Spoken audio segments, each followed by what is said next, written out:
Thank you very much for joining us. This is the Orlando Sentinel Editorial Board interview for Seminole County School Board District 2.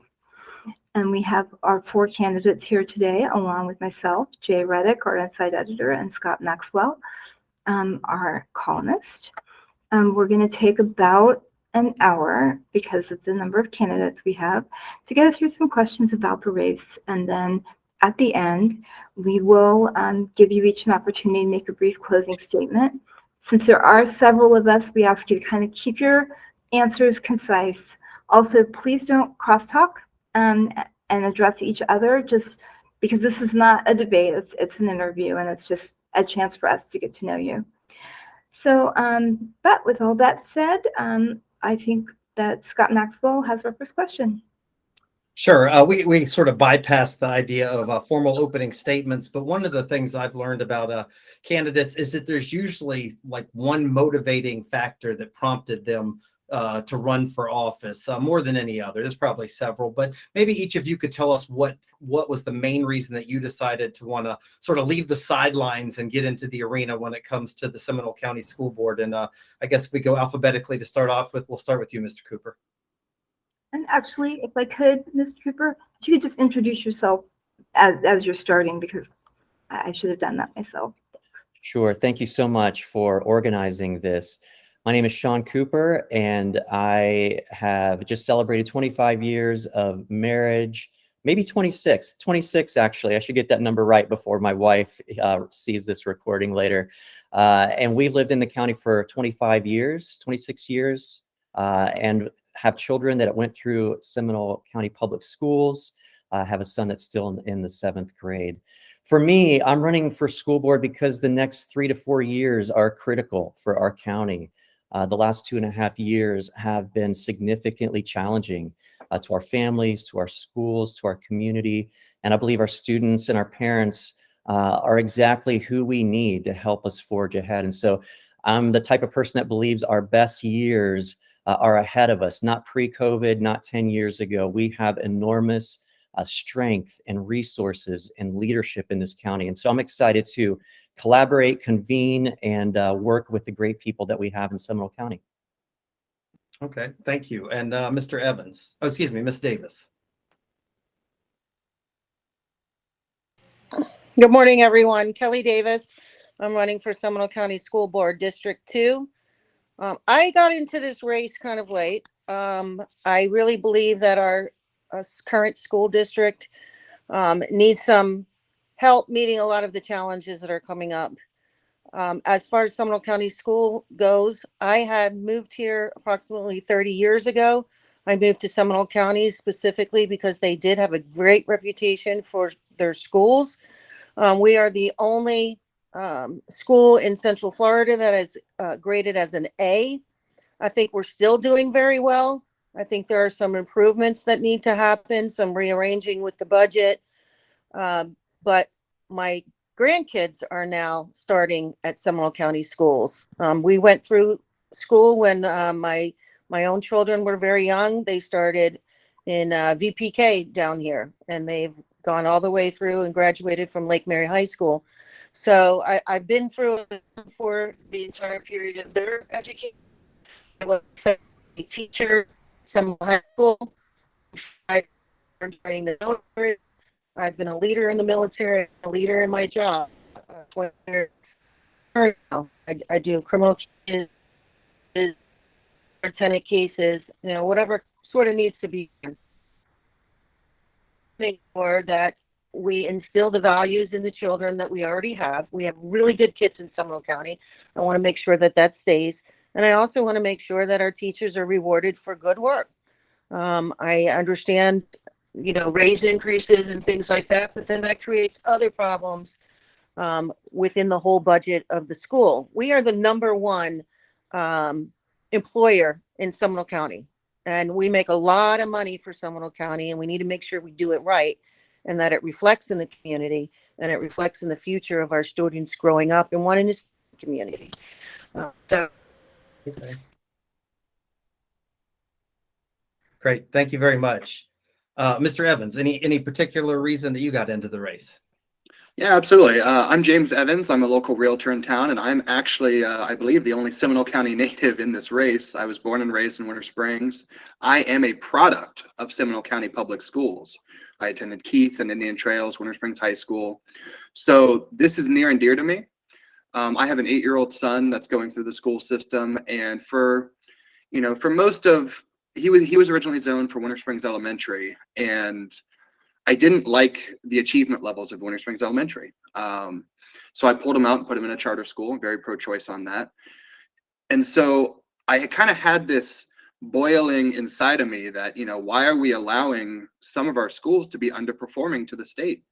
Winter Springs Elementary at the time had a 43% achievement rate, whereas our county average was 63%.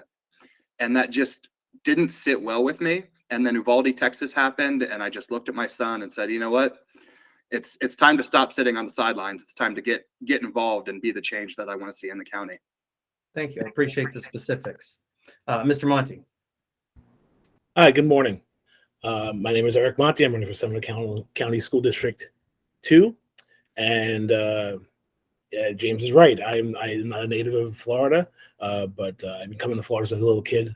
My grandparents lived here since the 70s, so pretty since I was a little kid. So I used to come down there all the time. So I'm very familiar with Florida, but I moved here because of a job offer my wife had back in 2015. And we chose Seminole County specifically because the job was in the Orlando area because of the excellent public schools. Because my wife and I are both part of the public school system.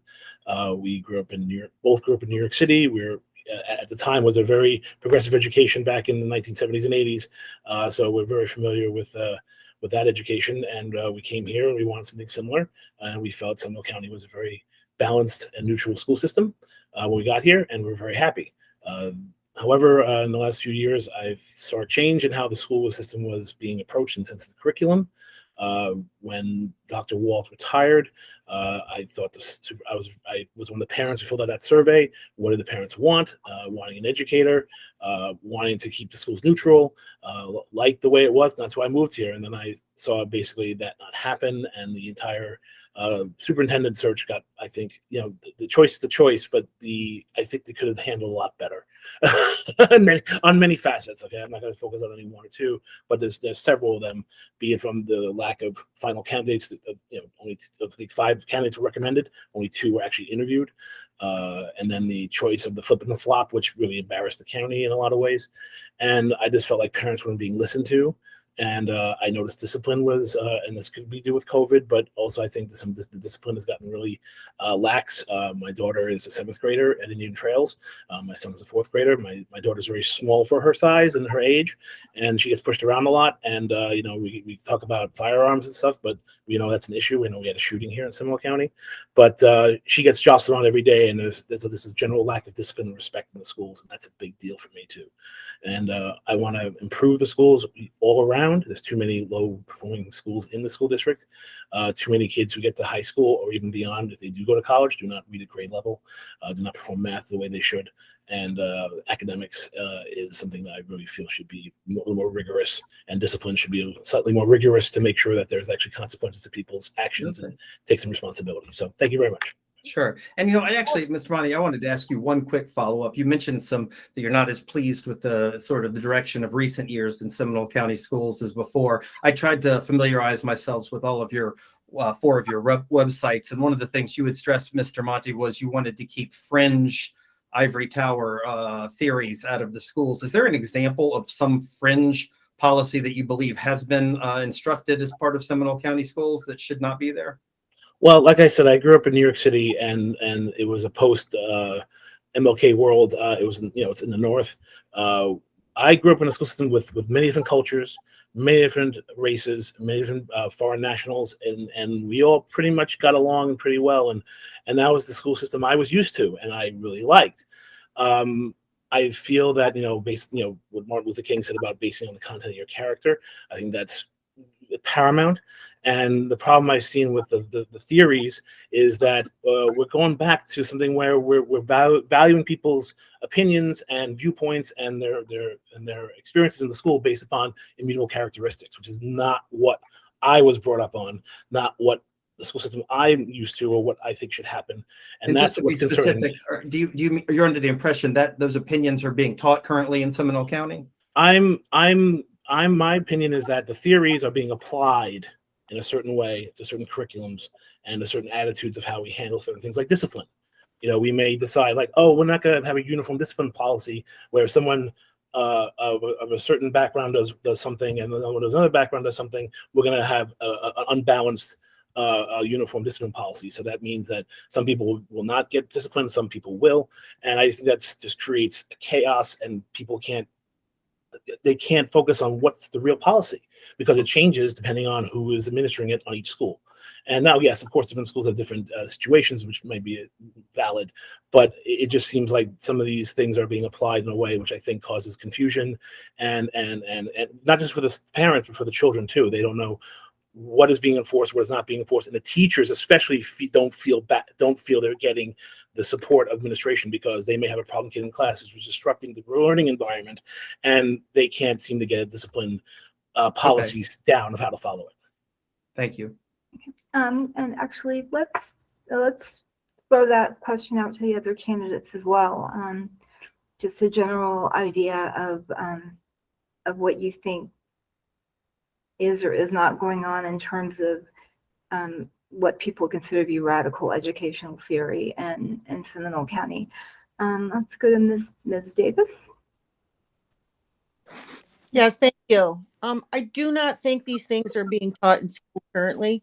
I think there is a worry that they might be taught in school just because our social issues are now reaching the school. These types of things are going to reach the school no matter what. Questions are going to come up from students.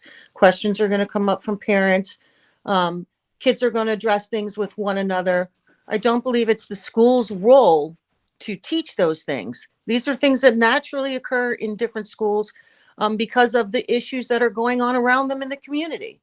We're not going to be able to hide it from students, whether or not someone comes from a different background or someone has a different sexual orientation, which is, I think, with what is Mr. Monte getting at. And, absolutely, it's not part of the curriculum. You're inferring something I did not say, ma'am. I'm sorry. Well, it's not part of the educational I didn't system. say it. I said the application of theory. Actually, I'm sorry, Mr. Monte, we really do need people to address the board. Well, I understand that, but she's attacking me personally of things I did not say. So. Well, I'm saying that regardless of your background, regardless of your sexual orientation, regardless of whether you're an immigrant or not, everyone needs to be treated fairly. Everyone needs to be respected, and everyone needs to be aware that everyone is not like the other person, and that we have differences, and that's part of life. The school's responsibility is not to teach those things. The school's responsibility is not to buff up one group or another group, whether it has to do with race, sexual orientation, sex, education, coming into the school, money. None of those things should matter when it comes to a good education. You're to treat each other with respect. The school does section different, except if it becomes part of the curriculum, as it always has been, where we might have a story about an Asian person and them going to the farmer's market in their native country. That there are other people that are not saying that. Now, we school that we're talking about in the community right now? No, we do not.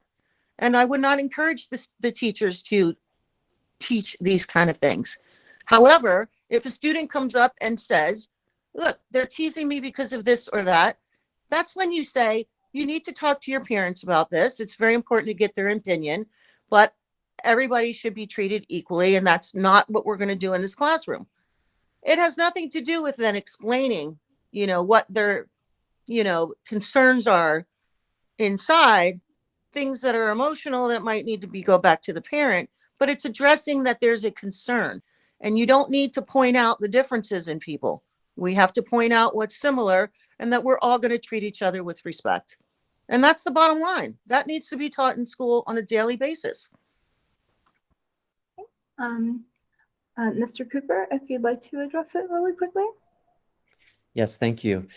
First of all, our teachers are amazing. Seminole County, they are a bragging point for our schools, and they love our students. They want to teach good curriculum. I've spent over 100 workshops over the last 6 months, volunteering, talking about building healthy relationships, walking hallways, talking to teachers in classrooms. And they love these students. They are investing in them. They want to teach the curriculum. And I believe as the school board, we need to help eliminate those distractions that are keeping them from teaching. That's what they do best. So let's free up the distractions. Let's help them create a culture that allows our children to learn and to succeed. I also think when it comes to Seminole County, as was stated earlier, it's an enormous bragging point for us.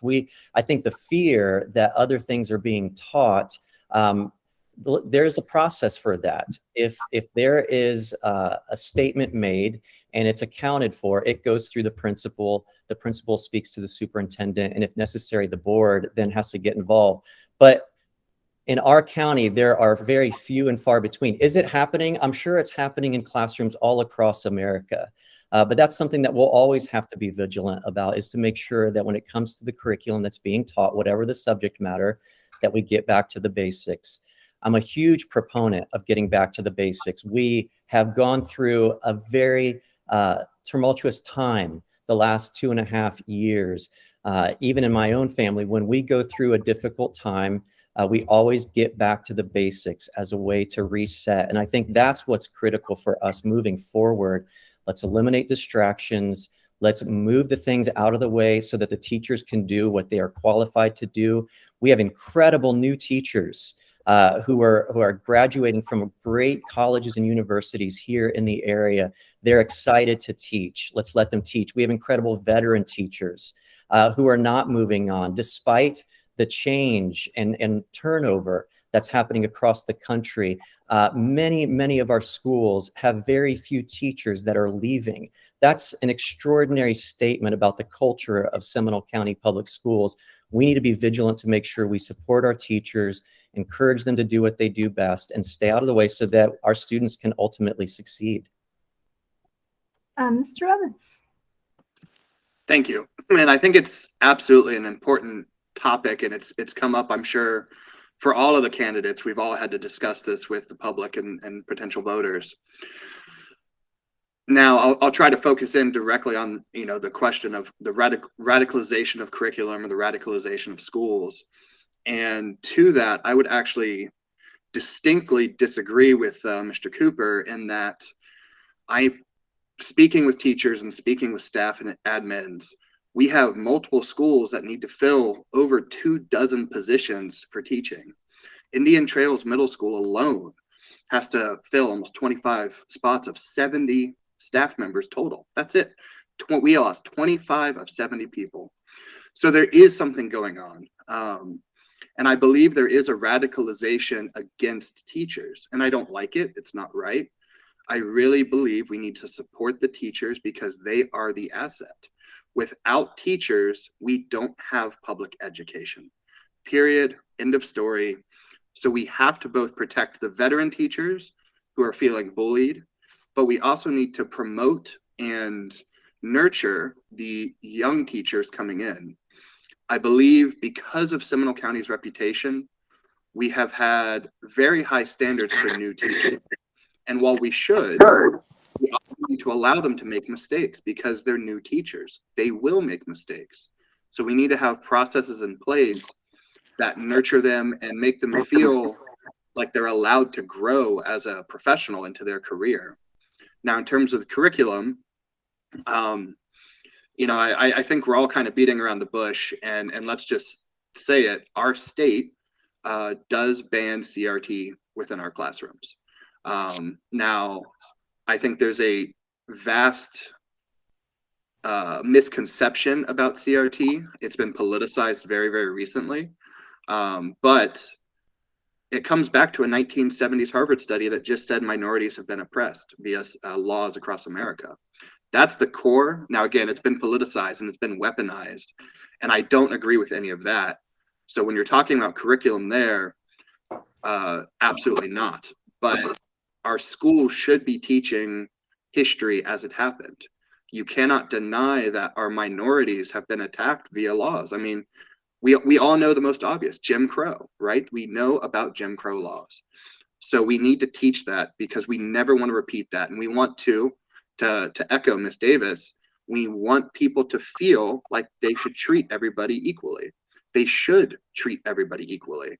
And I think, you know, the first priority of a school, and particularly a school board, is we need to teach our kids to read, write, and think. And that, you know, involves math and English and science. But you also do have to have some education on, or at least curriculum that helps them identify with problems that other people have struggled with. So they have a more world view and they naturally start treating people fairly and equally. But it's also on the parents too. That's absolutely a home situation as well. And we need, as a school board, as our leadership, to be promoting our families that our kids are going home to as well.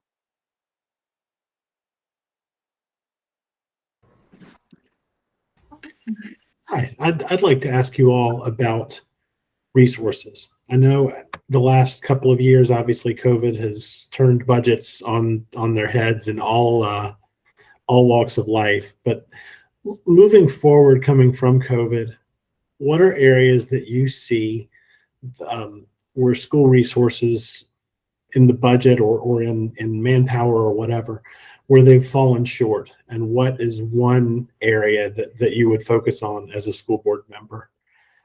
Let's start in this case with Mr. Evans. We'll come back to you. So that's actually a really interesting question. I think I've been asked that so far. Now, the post-COVID education has been interesting. That's where I learned that, you know, I may have a very high IQ, but I have no idea how to teach a second grader. I have no idea how to explain to my son. I know 2 + 2 = 4, but I have no idea how to explain that to my son. And that's, you know, obviously we need these teachers. So I think the biggest thing that I saw coming out of post-COVID is the socialization issues that happened with our students. You know, that blended learning environment really was catastrophic, particularly for the young ones, the elementary school kids. And through no fault to the teachers, the blending learning environment where they're trying to teach in person and over the computer, or, you know, when COVID, we first shut down the schools, you know, just online, that was very, very hard for them. So I think coming forward, we need to see more resources, especially in our elementary schools, providing that socialization, reteaching maybe some of the mannerisms and etiquettes. Because at the end of the day, I mean, especially when you look at the school grades that came out, you know, 18% of our schools fell in grade, and 10 of the 11 that dropped were all elementary school. So we need to have a huge, huge focus on our elementary school students coming forward, because they were obviously, I mean, the data doesn't lie. The grades in the elementary schools dropped. They are going to be the future of Seminole County. And so we need to spend any extra resources we have tutoring and socializing these students, because I think they're the ones that are very, very apt to be left behind. Thank you. Ms. Davis? I agree that the elementary schools students have been struggling through COVID. I think we need to learn from that. We need to recognize that the social part of school is important. It is part of how we learn to be team players, how we learn socialization to where we can assist one another instead of bash one another. We learn that we are not alone in this process of learning others in order to sponsor. You're going to the secondary. I taught high mathematics over at some school.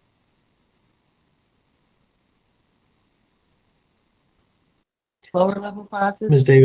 Davis, if I can interrupt you, I believe, at least from where I'm sitting, you're breaking up. Is that happening for others also? Okay. I'm not sure if it's a connection issue. I might need you to start over, but I know Okay, can you hear me? you're sort of fading in and out. Can you hear me now? Better? Yes. Okay. Yes. You know, elementary schools, I agree. And what I was saying was that, you know, you learn all of these things in school that you don't learn when you're over video. And some of those things are the socialization skills, the teamwork, the working together. You cannot learn in an iceberg. You need to speak to other students and get their viewpoint. You need to go back and forth with the teachers and have a discussion. It's difficult when you're on video because one student can only speak at a time, which is how you want it, but they're not feeling the answers from the other students. They're not getting into this productive period of time where working together assists in the learning. The high schools now are different. We can benefit from the education that they've learned through, you know, Zoom and things like that.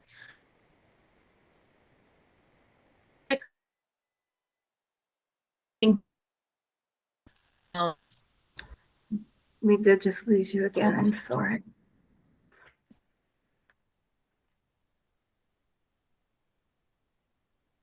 And adapt to the higher level grades. I think that's the best use of our funds right now.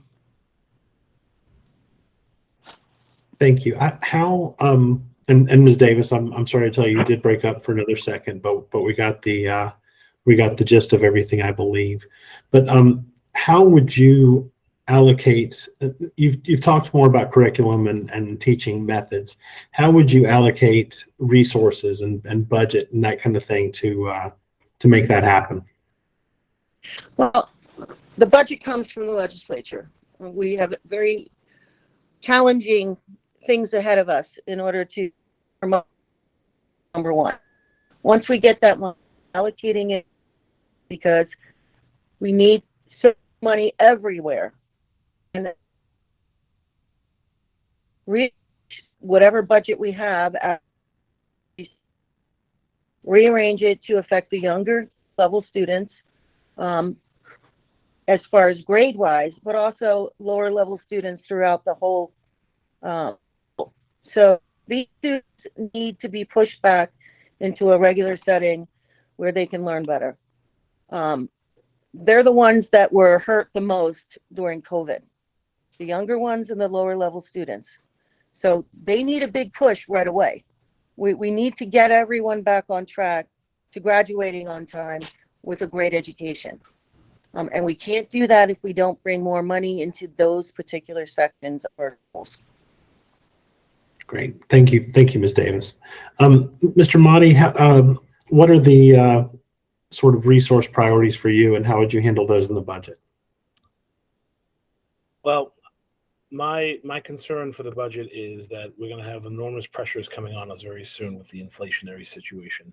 We're losing teachers because of they can make better money outside the school system, and that has to be addressed with the contract quickly.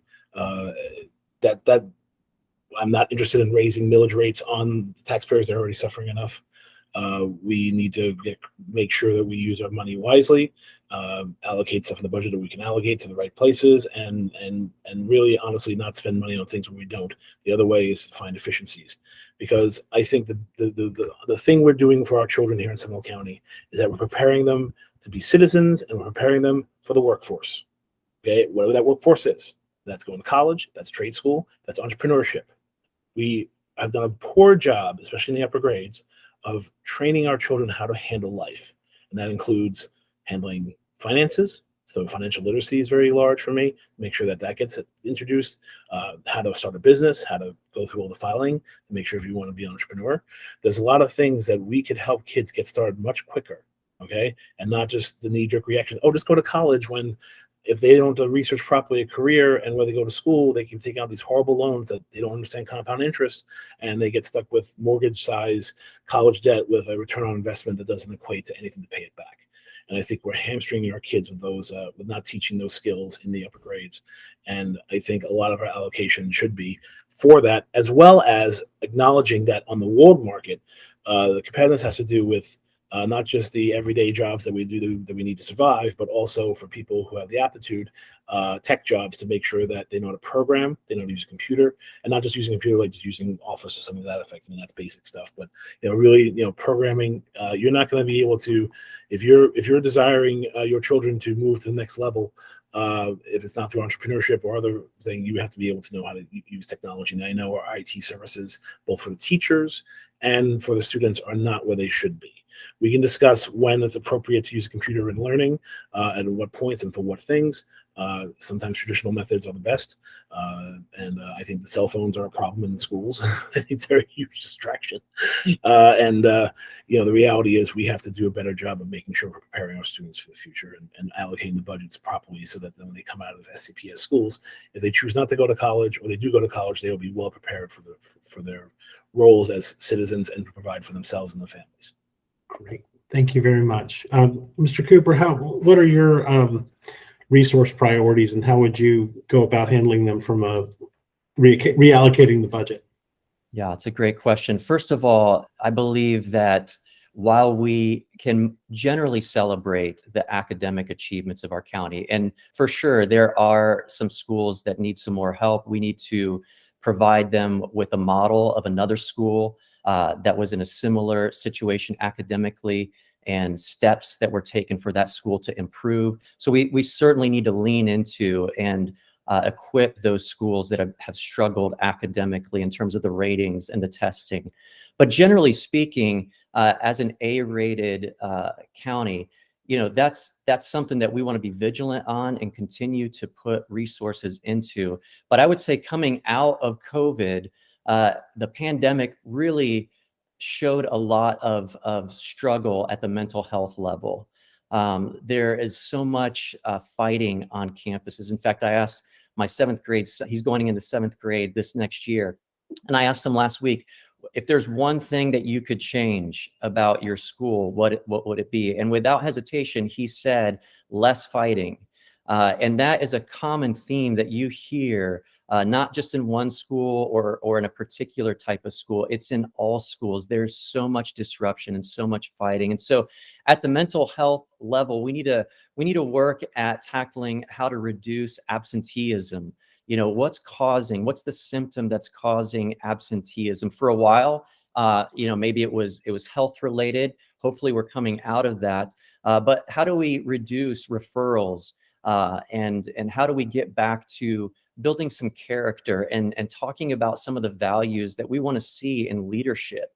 I believe we can raise up the best students, not just for this county, but for this country, who can make an impact around the world. But it's going to take a lot of work, both at the academic and at the mental health level.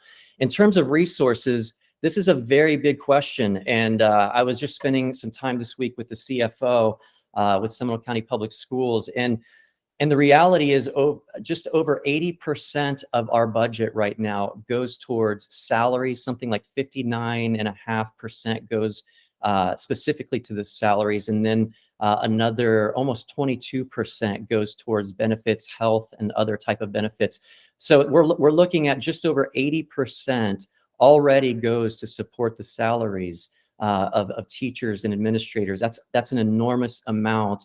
There's not a lot to cut from, honestly. And I think what I appreciate about this question is, for anyone listening, this is where we need help at the state level. This is where voters can actively get engaged and involved. We're going to need more funding from the state. Inflation was brought up. I asked the CFO about that, and there's certainly a lot of scrutinizing, looking hard at the budget to figure out, how do we anticipate the impact of inflation on gasoline and buses and meals, lunches, all those things.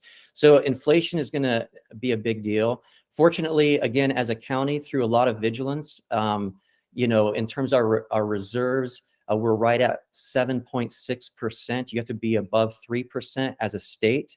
So as a county, we're doing really well, but that's going to start getting eaten away quickly because of things like inflation. And so I would just encourage every voter, we need your help. This is a place that all of us can get behind, support, make your vote count. We need more funding at the state level. Thank you.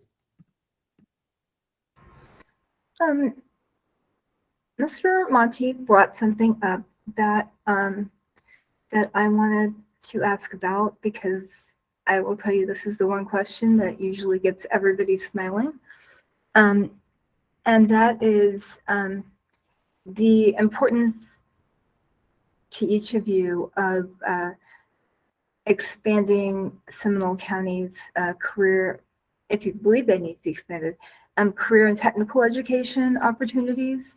The county already has more than 50 certificate programs, dual enrollment, lots of opportunities. Where do you see further opportunities to bring this forward? And since he first brought it up, could we start with Mr. Monte? Hi.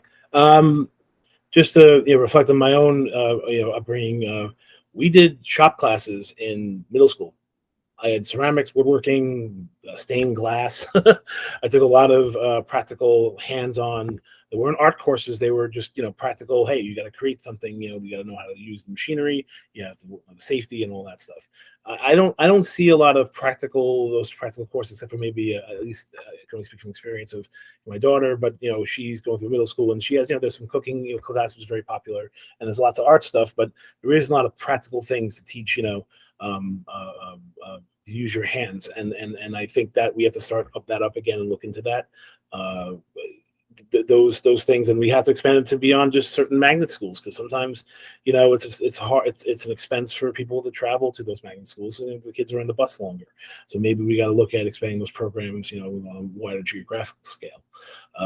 But the real testament is to make sure that, hey, car mechanics is not what it was 20 years ago. We're not just talking about carburetors and injection and fuel injection. We're going to look at EVs and how to program all the computers in the car. So that's why I talk about tech skills. There's a lot of practical tech skills. What you call white collar worker jobs, where basically you run the machines in the background, but it's not in a factory like in the old days. It's in a hermetically sealed room, with fire suppression and very clean air and air conditioned, because of the computers. So these are a lot of practical jobs that pay well, and we need to start getting into that as well, not just the vocational, but also the technical, in the sense of just managing all the tech that's out there and applying it to the future and being proactive and seeing the future trends that are coming and make sure they're prepared, so when they get out of school, they'll be already prepared and not feel like they've learned. I know I learned computer languages that were dead by the time I got to the real world. So, we have to be a little more proactive in that. So.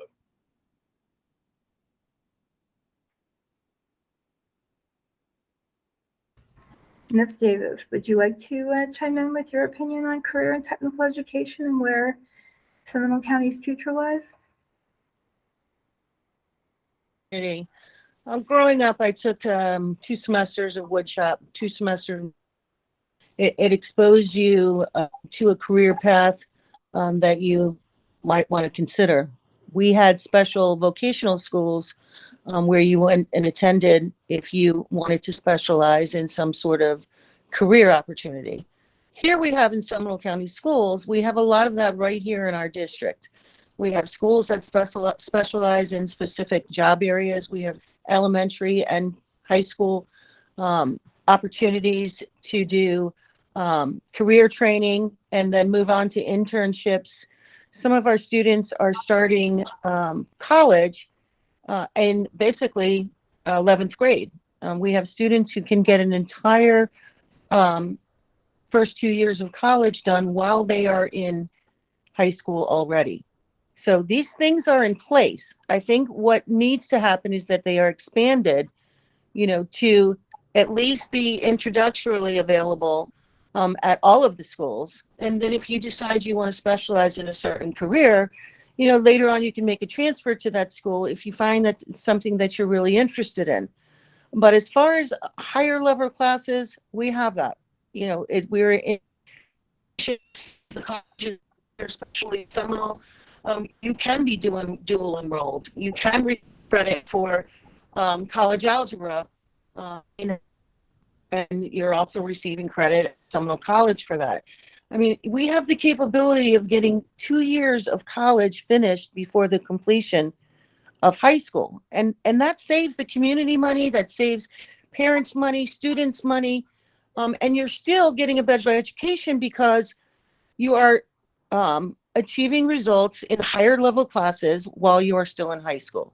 We have work programs. Students can go out and internship through work programs and get high school credit for it, involving the community, small businesses, larger businesses, to provide internships where they're actually learning hands-on things out in the community will also save the Seminole County School budget the money that it would take to do some of these on-campus internships where you have, just education and skill searching.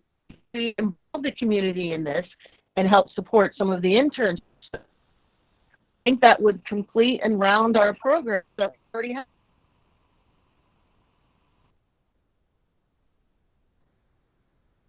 All right. I think you did fall off a little bit there, but I think you made your points pretty well. And let's go on to Mr. Evans. Excuse me, I'm sorry. Yeah. This is really a twofold answer because you have to look at what we have, and then the last question was about the budget, so you have to look at that going forward as well. I mean, we've got a $1.14 billion budget, and most of it is salary, and the inflationary pressures are coming. Like I said, I'm a realtor, so I'm starting to see a market shift. We're going to have our county start to tighten its belt a little bit. And that's unfortunate because we've only got 20% for everything else, right? So in terms of expanding, the rhetoric is, of course, we would love to expand it. We'd love to have more offerings for our children. But you also have to look at it in the lens of reality, and that may not be possible yet, but we could provide framework for tomorrow when the fields are riper and we've got more to spend in the surplus. Now, what would I do though? So, as you mentioned when you prefaced the question, we've got over 50 certificates a child can get. We have programs of emphasis. We have mechanics. We have information technology. We have nursing for the magnets. We have HVAC, which is, I believe, our newest through Del Air. So the way to look at and I've even spoken with some local farmers who are trying to get away from the traditional 4-H model and move to more of a urban density agriculture where people are building their own self-sustaining gardens because the farmers aren't able to keep up. So there are a lot of avenues we can go through, but realistically, the only way to make these problems work is to look at like the HVAC, where Del Air had a need for employees. So he came in and he said, hey, I'll spend a boatload of money. I'll put these programs in. I'll tell you what HVAC people need. And so we're building these programs of emphasis through the community, through business leaders, so that these children coming out with these vocational education already have a place to go work. So I think it's naive to think that we can build these programs today with the economy starting to turn a little bit, but I believe the framework can be there for tomorrow, but it can only be done with the help and the foundation of our local leaders, our local community, and particularly the people that are going to be trying to hire these children coming out of high school. In this case, I think the supply should meet the demand, not the demand meet the supply. So let's build the labor pool through these schools if we're going to look at expanding. And Mr. Cooper. Yeah, the reality is career and technical education, work-based learning, it helps students get better careers and faster. When I was growing up, there really wasn't a question of will you go to college? It was assumed you were going to college. Now, I believe the next generation is looking at all the alternatives. And work-based learning also, I think what we need to do more of is create awareness. We have incredible programs that include helping students go on a company visit, apprenticeships, internships, job shadowing, volunteering. All kinds of ways already exist to help students get exposure to a track that may not be, going to college after they graduate. I have some friends who went on to college and they're doing very successful. I've got friends who didn't go to college and they work at Apple, or they have a very good job working in our construction industry. They work hard and they're making a good living. There's a lot of good work and opportunity out there. I think the awareness is what's lacking. My own daughter really benefited from this. She is in college, but when she was in middle school, she artsy and wanted to be involved in writing and designing. And so she went to a magnet program and really benefited from that exposure and that opportunity. Had an amazing teacher that poured into her. Now my daughter is going to Full Sail and studying graphic arts. So there's really good stories. We need to tell people of the stories on both sides of the equation. And I think really, besides awareness, I think one of the things that's lacking is often the type of classes like what mentioned shop and these other classes. Unfortunately, there's a perception sometimes that those are sort of the easy electives. You just take them because they're the easy half credit class to take. What we really need to do is do more training and education for students to understand it's way more than that. These are opportunities that you can get serious about. We can share with you some stories, success stories of people that went on to have great careers, and you can participate in one of these incredible tracks and we can help you do it. And so in this particular case, while I do agree that we need more of this and more opportunities on campuses, I will say that what a county that we live in, that we have so much access to the CTE and the work-based learning. Let's continue to educate, create much more exposure, work fairs, all the things that we can do to show students college is a track. There's also other opportunities, and you can start that right now.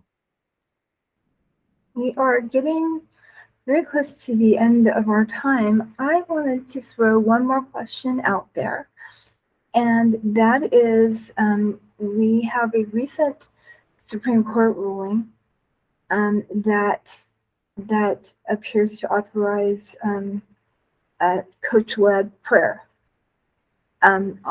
during a school event. Not during school itself, obviously, but I'm wondering if you could each give me your opinion on whether that is something that Seminole County obviously has policies in place that reflect the old precedent. Should those standards now be changed? And we will start with Mr. Cooper. You have some expertise. Yeah, it's a great question, and there's controversy certainly around this question.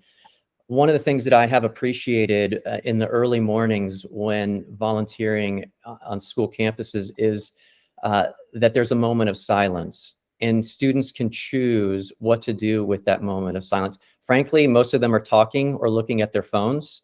That's kind of the reality of what's happening. But when people ask me, should prayer be back in schools? I tell them, I don't think anyone's eliminated prayer from schools. In fact, if you talk to teachers, they would say there's more praying around test time than there are people not praying.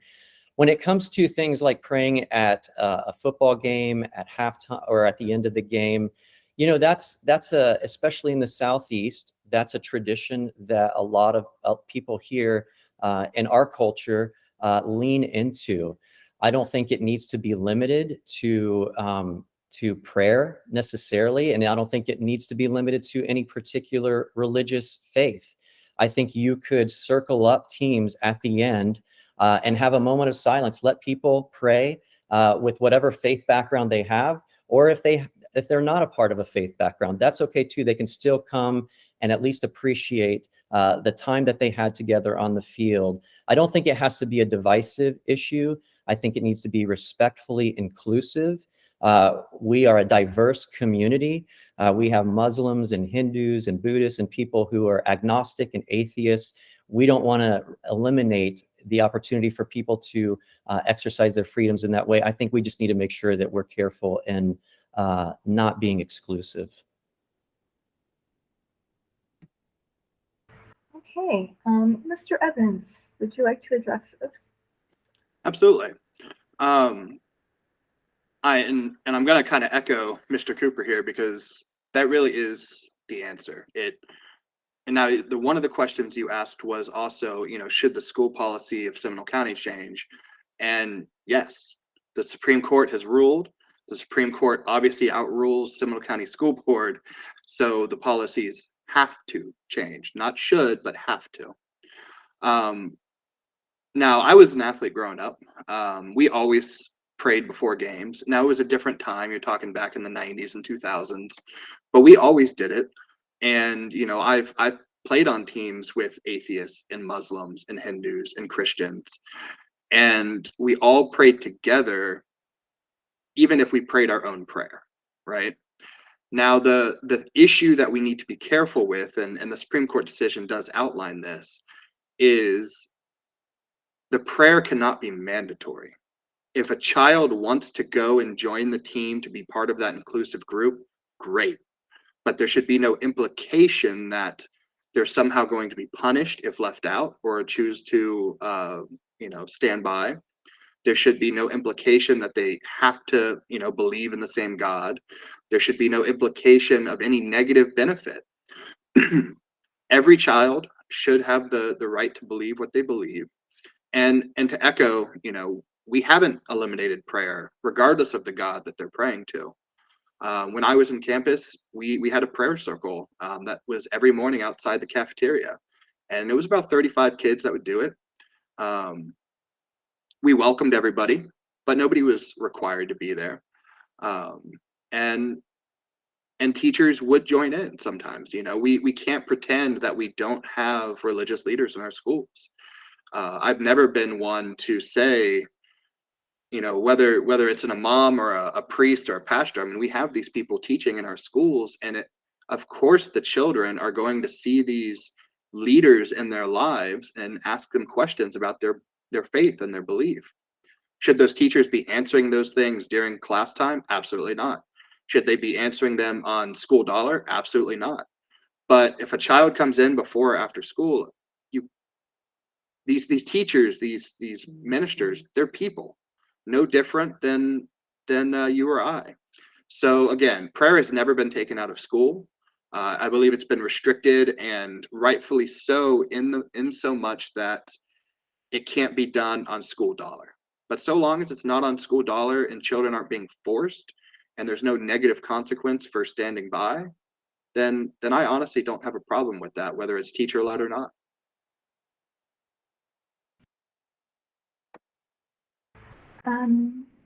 Ms. Davis. Thank you.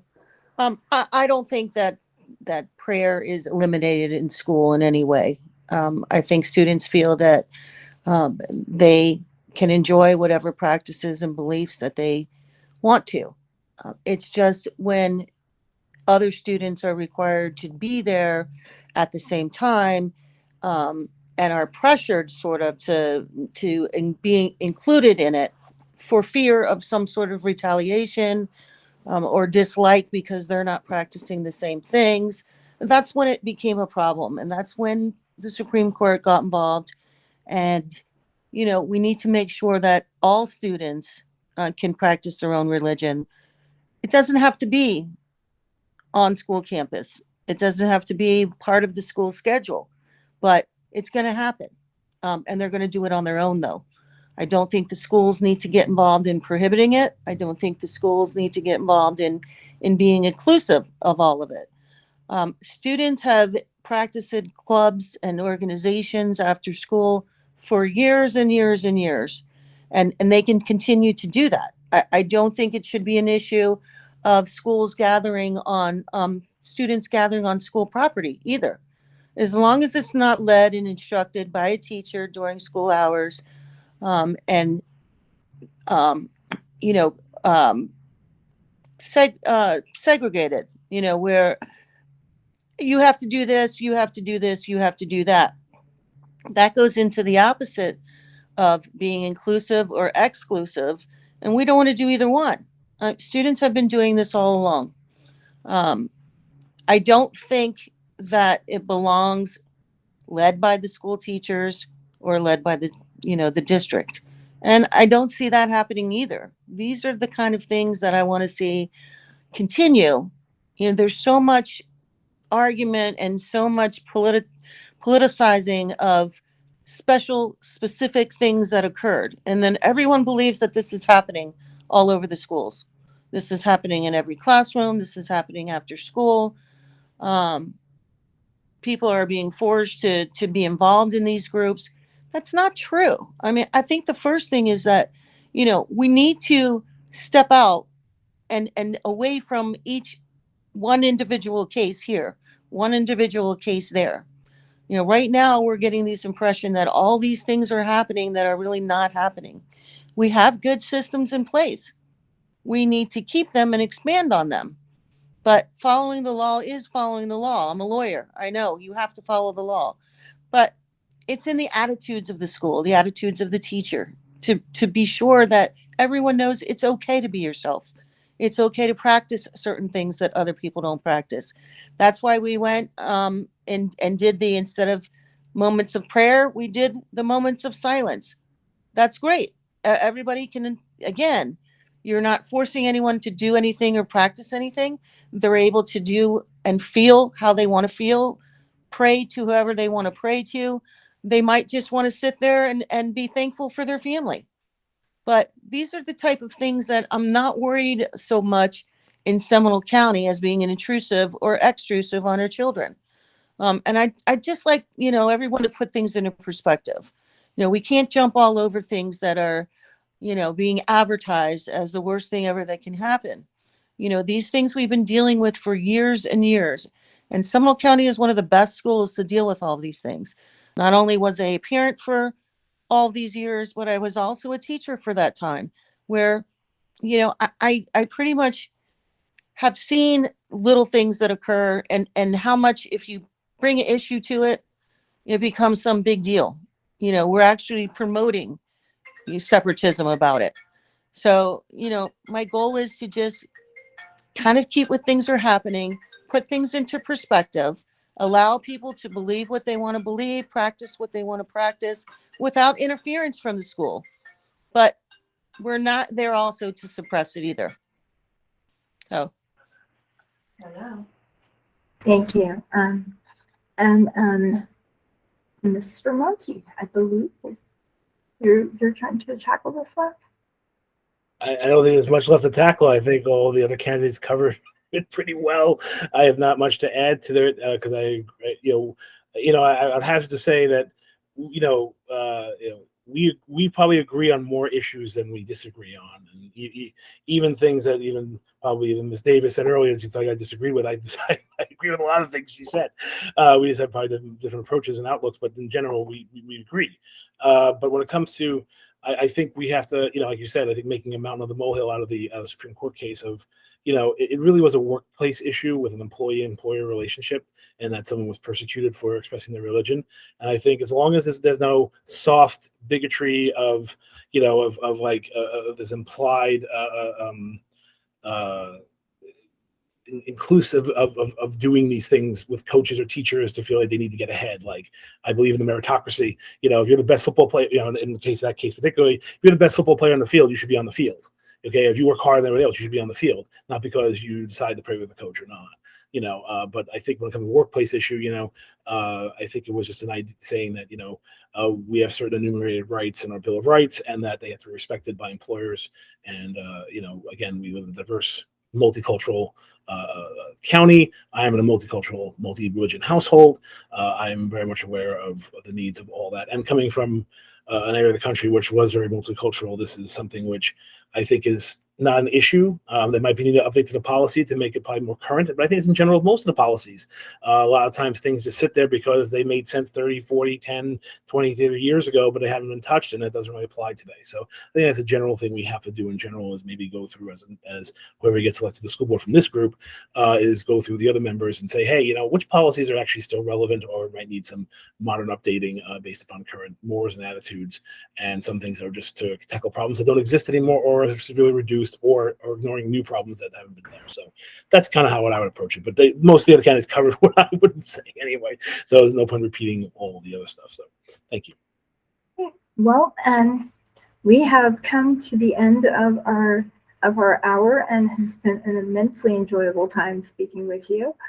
And I just wanted to give you a chance to each of you make your brief pitch as to why voters should choose you. This is a big race. So let's go reverse alphabetical order this time and start with Mr. Monte. You know, I'm getting my life was completely different than what I expected to be. I expected to be a businessman, an engineer, and I did that for many years. You know, along with other parts of building my career, but that changed radically when I moved here. My career was not really viable down here, and it was kind of ending. And you know, my wife and I joke about how we you know, she was trained to be a housewife and I was trained to bring home the bacon, and that completely reversed. You know, so I'm looking to not only, you know, I've gotten involved in a lot of school board issues because I'm the one taking the kids to school. I'm the one who's, you know, dragging the kids to their after school stuff, watching their homework, making sure they're doing the things around the house, which is, you know, not something my mom trained me a little bit. I mean, she made sure I knew how to cook and do my own laundry, but you know, this was a different mindset, and it took a lot of tackle, and I've had a lot of support in my life. And how this applies to why you should vote for me is that my 25 years of business experience, I don't pretend to be a teacher. I volunteer teacher outside of school. I became a substitute because Indian Trails was desperate for teachers. Regardless of my race, they were so desperate that I just felt like, well, I can slot in some time here to do this. But my approach of the school board is as a concerned parent, to see where the parents are coming from, making sure that certain services, especially special needs, neurodiverse issues, start becoming more on the forefront. That's one of my key planks. But also look at the idea that we do have as Mr. Evans said, $1.1 billion budget. Obviously, labor is our biggest cost. We don't actually produce anything. We produce minds, and that is done by labor of both teachers and also support staff down the line. So my expertise I bring to the table is that I know how to manage large organizations. I know how to manage staff budgets, and I bring a very strong business resume to the table, which I think is something needed on the school board. We need a multifaceted Swiss Army knife approach to make sure we have all the tools we need in the toolbox on the school board, representing the parents and the taxpayers to make sure we deliver the schools they want and that they want their students to be a part of. So that's what I bring. All right. Well, next up we have Mr. Evans. Thank you. Thank you, and I would echo. This has been a very enjoyable chat. It's been nice to hear from all the candidates in kind of a relaxed forum. So I'm glad you guys handled this the way you did. So why should voters vote for me? Well, again, I am a product of Seminole County Schools and a Seminole County native. I've been here my entire life, and so I have a very vested interest in this county. Now, I also come back from a business standpoint. I'm a successful realtor, ranked nationally within the Century 21 franchise, and have been pretty much since I started 6 years ago. I've gone through Political Leadership Institute through in Orlando, and so I bring a lot of these facets to the table. I was educated in economics and finance, so budgets, right up my alley. I've written personal finance blogs. I have, when you talk about business, that's where I'm at. But I also bring a lot of the leadership, and more importantly, I bring passion to the table. My platform focuses on 4 things: transparency, school safety, mental health, and teacher support. So I'll end with the passion. When I talk about mental health, we have students, and I've been with the PAY program through the sheriff's office since I was a freshman in high school. I've seen these kids come through, and when you look at these, they're called the task sheets they're answered by the students when they get arrested, to see how many check, I'm depressed, and I've thought about suicide. I've thought about suicide and I've attempted suicide. These are items that we need to focus on. Good mental health is good education. And that's very personal to me. That was me. I broke my spine when I was 15 years old. I was paralyzed for 6 months. So when you go through a life-changing impact, when you're also, an angsty teenager, you've got the hormones going. I had a lot of mental health issues. I am that statistic. I am that kid. I was suicidal in high school. I have been Baker acted. I have no problem saying that because it's made me the positive, pleasant person to be around today because I've hit rock bottom.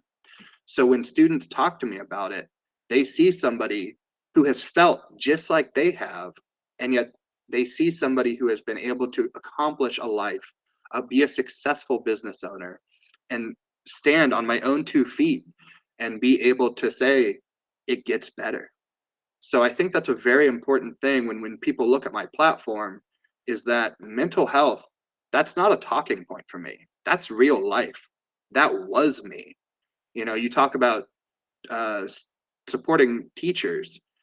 I've been doing that my entire career. I have the Kelk classroom. I sponsor teachers every single year to equip new teachers with brand new supplies through their classrooms.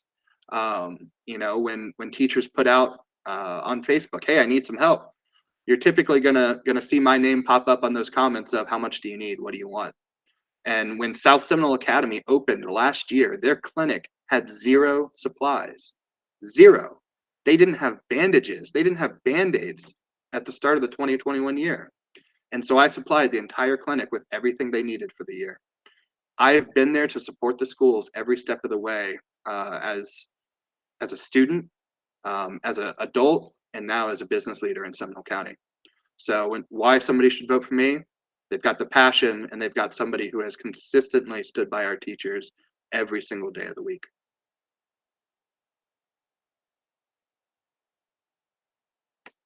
All right, Ms. Davis, you are up next. Thank you so much again for joining us.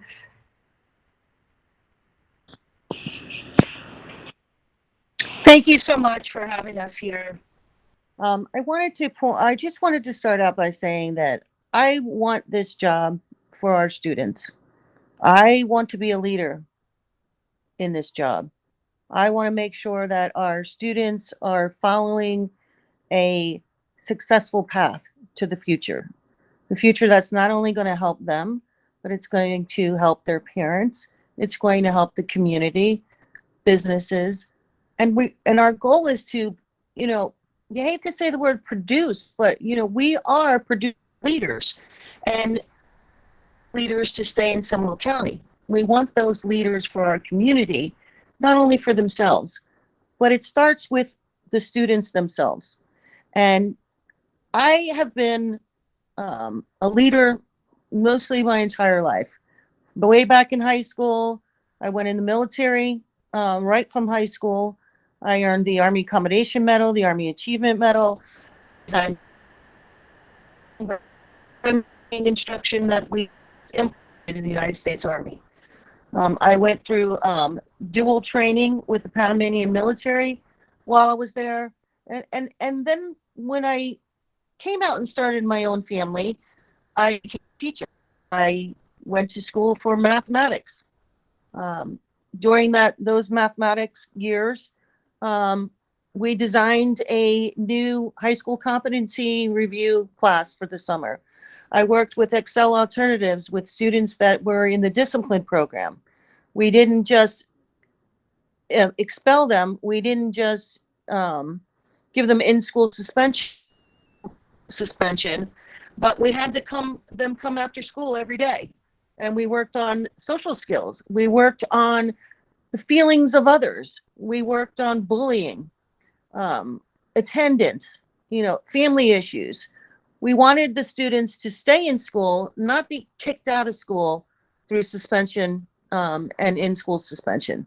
We wanted to change behaviors, change feelings. And this is what I want for my discipline programs that I want to promote. Change, not just let's get rid of them. Let's just make sure that they're not disturbing anyone else. No, we don't want them disturbing other students while they're trying to learn, but there are things that we can do to assist changing that behavior. After teaching and while I was a teacher, I began a teen parent program. We had all the pregnant students, the fathers of the children, both before the pregnancy went to completion and had a baby, but also once they had their children, we needed to support them in order to stay in school. So that program resulted in an increase of 75% of the students staying in school while pregnant or after their pregnancies were complete. While I was in school, my older son, we come from a biracial family. My older student also has Asperger's. He was in the emotional handicap program throughout all of his years in Seminole County. I've dealt with the special education program. I want to make sure that they're strong, that we're not just taking care of these students. We want them to excel just like every other student that we have at Seminole County Public Schools. As far as mental health issues, my son still has a lot of mental health issues, and he went through this while in school. Again, as a teacher and as a mother, I want our mental health programs to succeed. What I do propose as far as mental health programs is that we involve the community. There's a lot of programs that are already set and paid for by the state. Those programs, as we did back when I was a teacher, can still be utilized to where they are a part of the system, where the funds that are already being allocated for mental health in the community can be used to bring that mental health counseling and evaluations into the school without causing additional expense to our school board. It also, I thank you for all that, Ms. Davis. I think we need to wrap this up. We were trying to do 1 or 2 minutes candidate sure. here. Okay, thank you. Mr. Cooper, thank you. Yes, I echo. Thank you so much for this time. And, you know, I think what I'm often asked right now, as all of us who are campaigning, we're looking for alignment and endorsements of other county leaders in our community. And people often ask, you know, about the personal endorsement from Sheriff Lima. For me, that was just a commitment in following his track record, spending time at events where he was speaking and listening to his passion, not only for safety as it relates to our whole county, but the schools and safety beyond just gun violence, but also the fighting, the things that the last couple of years have led to very difficult culture that a lot of our schools are struggling with. And so for me, school safety has got to be a priority. That's a big piece of this. Even substance abuse, suicide prevention, other ways that we need to create a healthier culture on campuses. Obviously, academics are the A1 priority. We need to model, find some best practices for the schools who are struggling, show them other schools how they got out of that rut so that we can move from being number 9 in our rating to being in the top 3. So let's move, let's create some aggressive goals over the next 4 years to sharpen our academics. Mental health, we need a macro strategy across all 5 districts that helps every school achieve a higher rating. We need to find an audit that we can do and grade, just like we do with academics and graduation rates. Let's get an accurate look at where we are from a mental health standpoint. It's not going to be a good grade. Let it be whatever the grade is, but it can be a starting point for us to move forward and actually make some progress in having healthier schools. And then lastly, character development. You know, we used to have this thing in Seminole County schools maybe about 15 years ago called Keys to Character. Bring back some ways that we can practically develop campus by campus ways to develop character in our students. And then lastly, we want some feedback loops. We've got to continue to hear from families engage the voices of our leadership, make sure that the school board meetings aren't the only place to hear from parents. We want to hear from them in many different places. So thank you again for the time, and we really appreciate it. I know all of us as candidates appreciate the time. And I thank you once again. It was a great experience meeting you all. I just want to remind the people who are watching this that this is the District 2 race. It is a nonpartisan race. Everybody gets to vote on August 23rd or before that, early voting and mail ballot. And if no candidate gets 50% plus one of the vote, this race will go on to the general election in November with the top 2 vote getters.